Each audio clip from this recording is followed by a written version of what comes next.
আসসালামু আলাইকুম। আশা করি সকলে ভালো আছেন, সুস্থ আছেন। আজকের এই ভিডিওতে আমি দেখাবো কিভাবে সোলারের কন্ট্রোলার সেটিং করবেন। আপনার এখানে প্রথমে সোলার প্যানেলের ইনপুট দিবেন পজিটিভ নেগেটিভ এবং ব্যাটারি পজিটিভ নেগেটিভ। এটা হলো আউটপুট দেখানো আছে। এটা একটি ওয়ালটন কোম্পানির সোলার কন্ট্রোলার।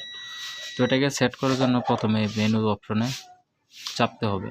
দেখেন আমার এখানে ব্যাটারি ভোল্টেজটা দেখাচ্ছে। আমার ব্যাটারিটা কত ভোল্টেজে চার্জ হচ্ছে। ব্যাটারিটা আমি এখানে 13.8 ভোল্টে সেট করেছিলাম। 13.8 ভোল্ট। আমরা এটাকে বাড়িয়ে 14 ভোল্ট করে নেব।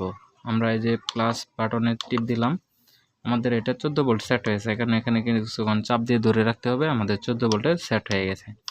আমাদের ব্যাটারিটা এখন 14 ভোল্টে চার্জ হচ্ছে। ব্যাটারিটা এটা হলো ব্যাটারি লাইন, এটা 14 ভোল্টে চার্জ হবে। এবং এখানে আরও কিছু আছে, আমাদের